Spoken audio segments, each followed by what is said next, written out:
तो अब बुलाता हूं मैं उन्हें जिनकी खूबसूरत सी पत्नी का नाम है बबीता। आइए हम सुनते हैं कृष्ण अय्यर की कविता। अरे अय्यर कहाँ? अय्यर? अय्यर? मुझे तो लगता है अय्यर भाई जानबूझ के गुम हो गए। अय्यर ऐसा क्यों करेगा? अरे बबीता जी आप कितनी भोली है। उन्होंने कविता लिखी नहीं होगी, इसलिए कविता पढ़ने से बचने के लिए वो गायब हो गए। No, I am sure Iyer ने मेरे लिए कविता लिखी है। नहीं बबीता जी, अगर कविता लिखी होती तो अभी ऐसे गायब थोड़ी होते। बरोबर है। हाँ, मुझे लगता है टप्पू के पापा सही कह रहे हैं। ठीक है, अब ये तय हो ही गया है कि भाई ये नंबर 1 दिल तोड़ने वाले अय्यर भाई हैं, तो ये अवार्ड हम बबीता जी को दे देते हैं। अरे अरे अरे मेहता साहब, आप बबीता जी को क्यों अवार्ड देंगे? उनका बेचारी का क्या कसूर है? कसूर की बात नहीं है जेठालाल। अब अय्यर यहाँ नहीं है तो बबीता जी जब घर जाएंगी तो अय्यर को अवार्ड दे देंगी, वरना अय्यर तक हम ये अवार्ड पहुंचाएंगे कैसे?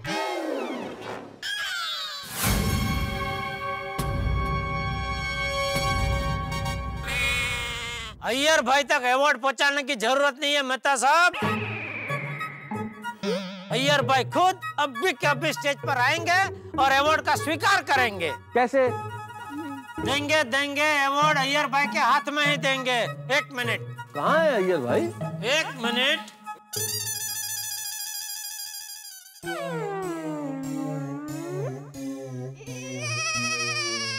ये देखिए,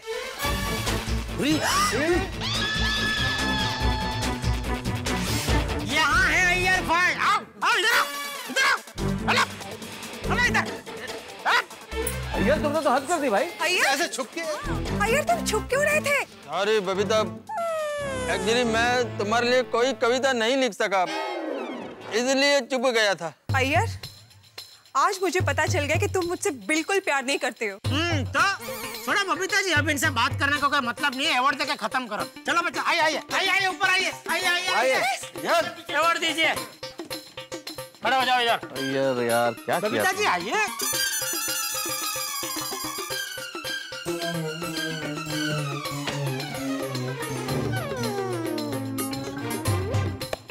विश्वास नहीं हो रहा अय्यर। खरंच असं थोडी।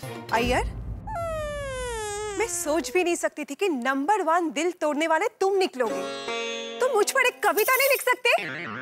अरे कैसे लिखेंगे बबीता जी, ये आपसे प्यार ही नहीं करते ना, तो कैसे लिखेंगे? ओ मेहता साहब, मफलर लगा के क्या खड़े, चलो दीजिए अभी अवार्ड बबीता जी के हाथों में दीजिए, ताकि बबीता जी ये अय्यर भाई को थमाए। तो गोकुल धाम के निवासियों, देवियों और सज्जनों, वो क्षण आ पहुंचा है जब हमें ये नंबर 1 दिल तोड़ने वाला अवार्ड सौंपना है। गोकुल धाम के सभी पतियों को अपनी अपनी पत्नियों के लिए कविता लिखनी थी, और महिला मंडल ने यह निर्णय लिया था कि वह व्यक्ति जो अपनी पत्नी के लिए कविता नहीं लिख पाएगा, उसका अर्थ यह होगा कि वो अपनी पत्नी से प्यार नहीं करता है, और उसे नंबर 1 दिल तोड़ने वाला अवार्ड दिया जाएगा। और आज की रात अब यह प्रमाणित हो चुका है कि वह व्यक्ति कौन है, वही जो इस वक्त मंच पे मौन है। नंबर 1 दिल तोड़ने वाला गोकुल धाम में है श्री कृष्णन सुब्रमण्यम अय्यर। ये अपनी पत्नी से प्यार नहीं करते, और ये नंबर 1 दिल तोड़ने वाला अवार्ड उन्हें सौंपना चाहता हूं। इसलिए अनुरोध करता हूं उनसे जिनका दिल टूटा है कि वो अपने हाथों से उन्हें ये अवार्ड दें जिन्होंने इनका दिल तोड़ा है।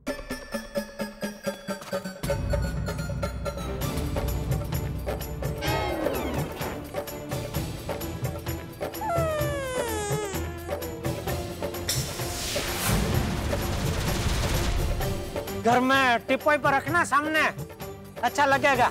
सब मेहमान आए घर पे, सब देखे, सबको मालूम पड़े ना।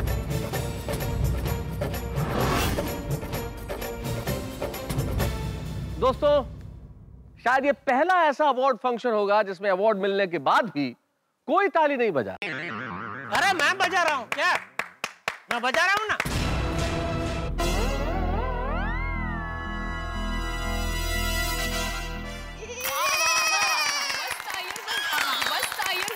अय्यर भाई आए थे।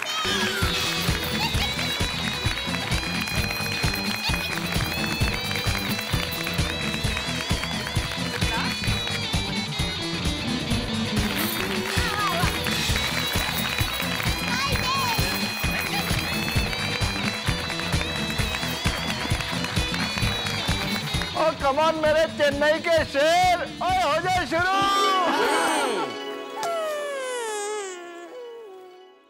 All the best tiger. Thank you.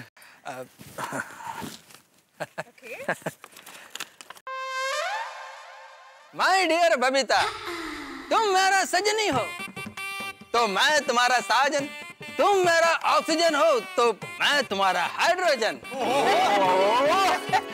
और जैसे जैसे पानी में से कोई ऑक्सीजन और हाइड्रोजन को अलग नहीं कर सकता, जैसे पानी में से कोई ऑक्सीजन और हाइड्रोजन को अलग नहीं कर सकता, वैसे ही हम दोनों को कोई जुदा नहीं कर सकता। हम दोनों में ना कोई राइट है ना कोई रॉन्ग है, हम दोनों में कोई राइट है ना कोई रॉन्ग है, क्योंकि हमारा केमिकल बॉन्ड सबसे स्ट्रॉन्ग है। तुम्हारे आवाज का फ्रीक्वेंसी मेरे कानों को कैच होती है, तुम्हारे आवाज का फ्रीक्वेंसी मेरे कानों को कैच होती है, क्योंकि वो मेरे दिल के फ्रीक्वेंसी को मैच करती है। आगे चेन्नई के डोसे का कसम, चेन्नई के डोसे का कसम, बबीता मेरी हर बात सच्ची है। चेन्नई के डोसे का कसम खा के कहता हूँ मेरी हर बात सच्ची है। ये साइंटिस्ट सच कहता है कि हम दोनों का केमिस्ट्री सबसे अच्छी है। बबीता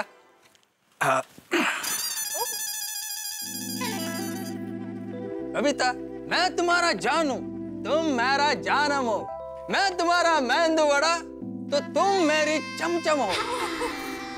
कोमल, कल फिर मेदू वड़ा और चमचम हो जाए। Of course. Thank you. तुम मेरा अल्फा बीटा गामा थीटा हो। बबीता, तुम पर क्या कविता लिखूं, तुम खुद एक कविता हो। वाह, एकदम scientific.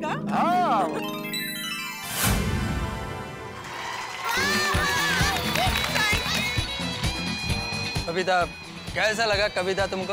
Iyer fabulous, fantastic. Thank you so much Babita, thank you.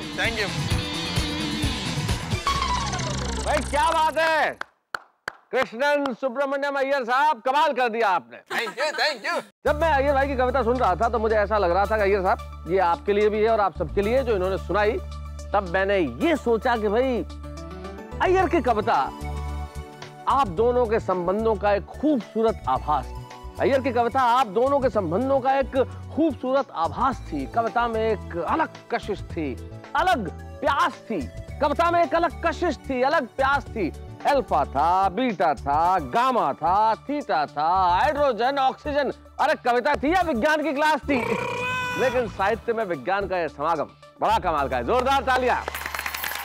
बहुत बढ़िया अय्यर भाई। और सबसे बड़ी चीज मुझे खुशी है कि अभी तक मेरे किसी दोस्त को ये नंबर 1 दिल तोड़ने वाला अवार्ड नहीं मिला, और भगवान करे किसी को मिले भी नहीं। तो भाई विज्ञान की बात तो मैंने कही आपसे कि आपकी कविता में विज्ञान की क्लास लग रही थी, लेकिन अय्यर भाई ऐसा महसूस हो रहा था जब आप कविताएं पढ़ रहे थे कि आप वैज्ञानिक नहीं, आप सचमुच कवि। तो बबीता जी की मोहब्बत में पगी हुई आपकी ये जो कविता थी, तब मुझे सूर्य कुमार पांडे जी की 2 पंक्तियां याद आ गई। इक्का तांगे की तरह एक वाहन होता है, उसे कहते हैं, जिसमें घोड़ा लगता है। तो वो कहते हैं कि तुम्हारे गाल के गड्ढे हैं मेरी शहर की सड़कें, तुम्हारे गाल के गड्ढे हैं मेरी शहर की सड़कें, फंसा जो इश्क का इक्का निकाले नहीं निकला। तो ये जो इश्क का इक्का फंस गया तो फंस गया, लेकिन अब इस स्टेज पे कौन आके फंसने वाला नहीं, फंसने वाला नहीं है, वो ऐसी कविता सुनाने वाला है कि हम सब उस कविता की प्रेम में फंस जाएंगे। तो अब आ रहे हैं हमारे बीच में दोस्तों, आज सामने देखिए वो दिल है, वो लाल है, इस मंच पे जो गुब्बारे हैं वो लाल है। सोनी भाई आपकी पगड़ी लाल है, हाँ अय्यर भाई आपकी जैकेट लाल है, और सब कुछ चारों तरफ लाल ही लाल है, और इधर पोपट लाल है।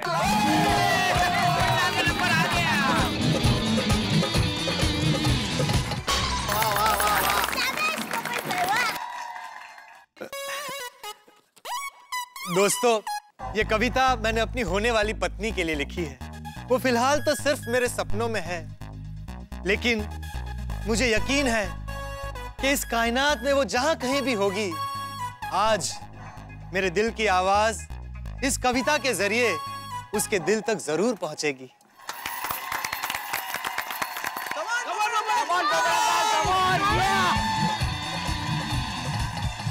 Thank you.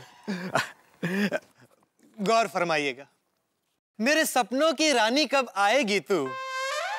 अरे ये कविता थोड़ी है, तो गाना है, ये नहीं चलेगा, ये कविता नहीं है। वो अवार्ड उसको दे दो, पोपटलाल को दे दो, खत्म, चलो। अरे अरे हाँ बाबू, और चीटिंग ना कर। हाँ पोपटलाल भाई सुन लो जेठालाल, जरा सुन लो। मेरे सपनों की रानी कब आएगी तू, मेरी होने वाली बीवी कब आएगी तू, मेरा घर है जो सूना कब बसाएगी तू, मेरी जिंदगी में 4 चांद कब लगाएगी तू, चलिया तू चलिया, चलिया तू चलिया।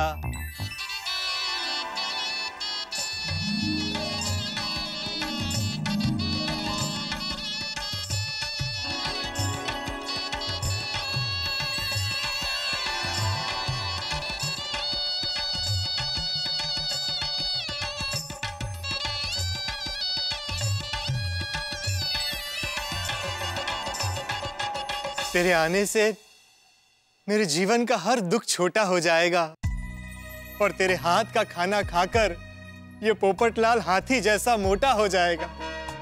मेरे किचन में चिमटे को, पतीले को, थालियों को तेरा इंतजार है। मेरे घर की चाबियां तेरे पल्लू में सजने को बेकरार है। तू भी कब तक अपनी टुकड़ों सी जिंदगी में यूं अकेले रह पाएगी?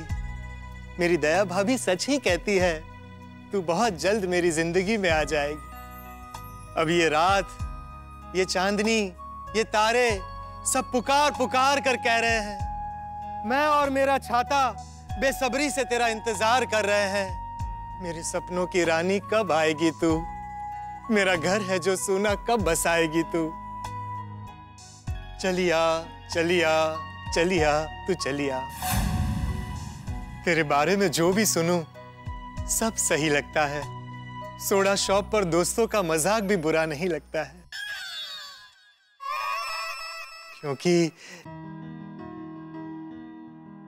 क्योंकि यकीन है मुझे तुम मेरी दुनिया पर बहार बन के छाओगी और छन छन छन बजाते हुए प्यार के घुंघरू मेरी जिंदगी में आ जाओगी। मेरे सपनों की रानी कब आएगी तू, मेरा घर है जो सूना कब बसाएगी तू, मेरी जिंदगी में 4 चांद कब लगाएगी तू, चलिया चलिया अब तो चलिया।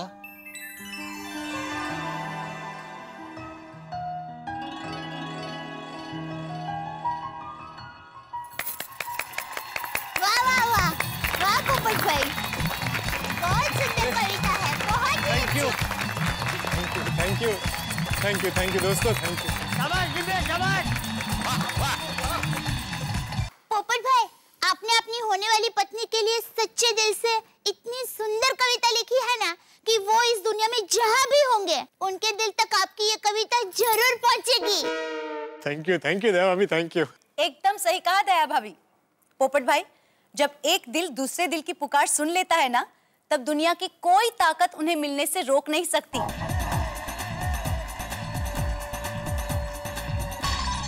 पोपटलाल, सबसे पहले तो मैं तमाम मित्रों की ओर से क्षमा चाहता हूं तुमसे मजाक करने के लिए। हालांकि मजाक करना अगर हम बंद कर देंगे तो मित्र नहीं रहेंगे, लेकिन तुम्हारी कविताओं के आज इस भावुक पक्ष ने हम सभी को सोचने पे मजबूर किया कि अकेलापन कितना खलता है।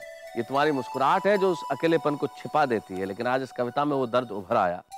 तब मुझे मेरी 2 पंक्तियां पुरानी याद आ गई कि वो जब भी याद आता है बेइंतहा याद आता है, और मसला ये है कि वो हर वक्त याद आता है। और मैं जानता हूँ हर वक्त जो तुम्हारे चेहरे पे मुस्कान है उसके पीछे बहुत बड़ी पीड़ा है, और हम तालियां बजाते हैं पोपटलाल तुम्हारे लिए, और तुम्हारा अकेलापन जल्दी ही दूर होगा। और ये तुमने कहा ये कि ये सब चीजें इंतजार कर रही है उसका, तब राहत इंदौरी साहब के 2 शेर मुझे याद आते हैं। वो कहते हैं कि उसकी कत्थई आंखों में है जंतर मंतर सब, उसकी कत्थई आंखों में है जंतर मंतर सब, चाकू वाकू छुरियां बुरियां खंजर बंजर सब, और वो जब से रूठा है रूठे हैं सब, वो जब से रूठा है रूठे हैं सारे के सारे, तकिया वकिया चद्दर वद्दर बिस्तर बिस्तर सब, तो ये जितने बर्तन हैं वो भी इंतजार कर रहे हैं किसी का कि कब कोई आएगा और उन बर्तनों में सब्जी पकाएगा और वो आपको खिलाएगा। यकीनन वो दिन भी जल्दी आएगा, वो दिन आएगा तब तो हम सारे लोग खुश होंगे ही। लेकिन आज आपकी इस कविता के लिए हम जोरदार तालियां। और मुझे बड़ी खुशी है कि ये नंबर 1 दिल तोड़ने वाला अवार्ड अभी तक किसी को नहीं मिला। जेठालाल, अब तो तुम ही बचे हो भाई आखिरी कंटेस्टेंट। अब देखना ये है कि तुम कविता बोल पाते हो या ये अवार्ड तुम्हें मिलता है। ओ मेहता साहब, शुभ बोलिए भाई। मैंने कविता लिख ली है और मैं सुनाऊंगा। अरे भाई लिखी है तो फिर यहाँ आइए, यहाँ आके उस कविता को सुनाइए। और मैं चाहता हूँ उस कविता को सुनाने से पहले उस कविता के स्वागत में और दया भाभी और जेठालाल के स्वागत में जरा जोरदार तालियां बजाइए, जरा जोर से तालियां बजाइए।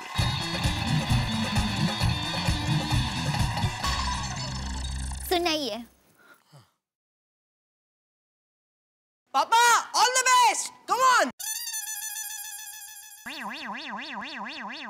1 मिनट जेठिया। क्या हुआ बापूजी? तू चालू कर, मैं आता हूँ। हाँ, थैंक यू बापूजी। मतलब संभल के जाइए, संभल के जाइए।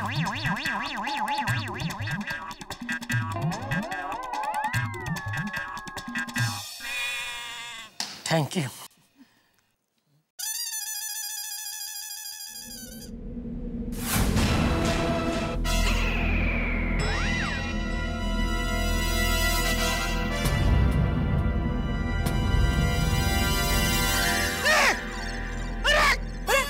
उत्तरी। अरे मेरी कविता! मेरे को पानी डालो, मेरी कविता! अरे टप्पू क्या कर रहे हैं आप? आपका हाथ जल जाएगा। अरे लेकिन मेरी कविता! छो ना जेठा प्रा, उन कुछ फायदा नहीं, कविता चल के राख हो गई यार। अरे लेकिन अबे मैं कविता कैसे पढ़ूंगा? ये तो बहुत बड़ी समस्या हो गई जेठालाल। क्या जेठालाल, ऐसे कैसे पेपर छूट गया? तुमको ठीक से पकड़ना चाहिए था। मैंने ठीक से ही पकड़ा था यार भाई। पता नहीं अचानक हवा का झोंका आया और कागज मेरे हाथ से छूट गया। छूट गया कि जानबूझकर छोड़ दिया? अरे कैसी पागल जैसी बात कर रहे हैं यार भाई। इतनी मेहनत से मैंने कविता लिखी, वो कागज में से जानबूझ के मैं आग में डाल दूंगा? क्या बोल रहे हैं? जेठा भाई शांत शांत। वो तो कागज पर तुमने कविता लिखा था। क्या मतलब? नहीं, मतलब ऐसा भी हो सकता है कि तुमने कविता लिखी ही नहीं हो और कविता पढ़ने से बचने के लिए तुमने वो कागज आग में डाल दिया हो। अरे कागज मैंने नहीं डाला है आग में, वो हवा की वजह से अपने आप गया। अगर यकीन नहीं हो रहा तो आइए, आइए इधर आइए, आइए इधर स्टेज पे आइए। मैं आपको कागज देता हूँ, आप हाथ में से छोड़िए, देखते हो कागज जाता है कि नहीं आग में। आइए। मेरा यकीन करो, मैंने सच में कविता लिखी थी। हाँ हाँ टप्पू के पापा, मुझे आप पर पूरा विश्वास है। पापा, कविता आपने लिखी है तो आपको थोड़ी बहुत तो याद होगी ना? हाँ टप्पू के पापा, थोड़ी बहुत जो कुछ भी याद है सुना दीजिए ना। हाँ जेठा भाई।